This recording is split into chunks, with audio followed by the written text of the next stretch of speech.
Welcome back. Quick little news video here for all you fine people watching from wherever you're at. Globally, could be at home, could be at work. Hey, here I am. So Nathan Gerbe has had hip surgery. He will be out 4 to 6 months. All the best to Gerbe on this one. Good depth player. Has managed to chip in at the NHL level when called upon over his career.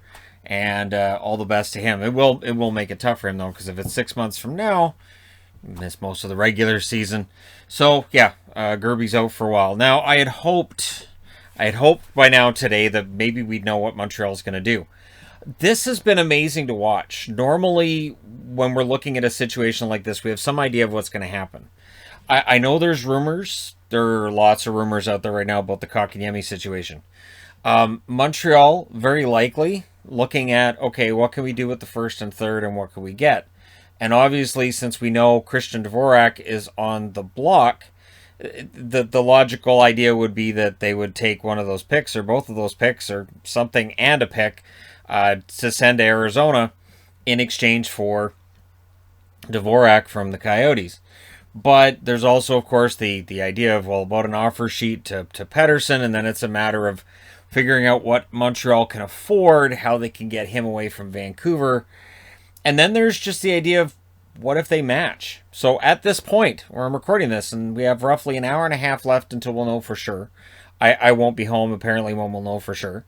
But Bergevin's taking it right down to the wire, and there hasn't been any indication from any of the insiders of what's going to take place here. But fan sentiment seems to be that they're not going to match on Kotkaniemi, which means that, yeah, they have to go out, they have to get another center and make up for that lack of depth down the middle if they do lose Kotkaniemi. And this is kind of what Carolina would have been hoping for when they made the offer.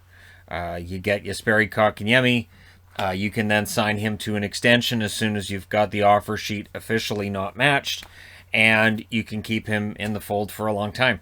So, yeah, there are lots of rumors. We'll see if any of them come true. We'll see if Montreal has something else up their sleeve. But for now, Bergevin, pretty tight-lipped.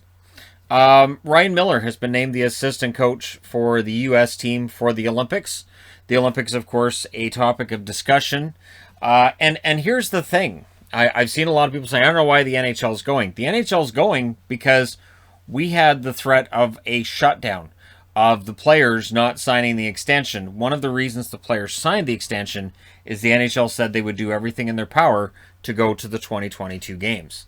So if it was up to the NHL, they would not be going. I have no doubt in my mind they would not be going.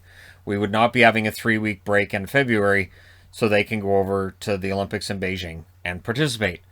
But this was an agreement in the CBA, and they wanted to make sure, like if they had said in May, if they had said, you know what, we've gone as long as we can, we're going to release the schedule, we're done. This is it, it's done. You're risking a lot of mistrust then from the players, and then your next Olympics are in 2026. And it's just, it's going to foster bad feelings from the union. It could leak into other parts where something else goes on with the CBA and they go, see, these guys didn't mean it. And first we didn't go to the Olympics and now this. So they're going to the Olympics because that's what the players wanted. They wanted to represent their country, and they felt that the Olympic tournament was the absolute best on best. And I can remember, some Olympics that seemed kind of like a dud and other ones that didn't. And we'll see how it goes. I think the most interesting thing is going to be the start time of the games. And how many people are going to watch the games if they're on really late? Or are they going to put them on during a prime time time slot for North America, which would then hurt it in other parts of the world? Like, it's just, I'm going to be curious to see what the start times of the games are, but this was the players' call. They wanted to go, they demanded to go, and so the owners capitulated to that in agreement for some of the things the owners got, which included escrow, which they absolutely, the escrow and the owed money and all this that the players agreed to, in part, is because the players get to go to the Olympics. So there you go. So for now, we don't have a decision on Kotkaniemi. We're still waiting. That's probably about an hour and a half away. But I'm doing this video now because I know I won't be home in an hour and a half. So I'll be doing that video likely from another location altogether, and I just wanted to do this with a whiteboard first, and then we'll do a video strictly on the Kotkaniemi thing when that happens.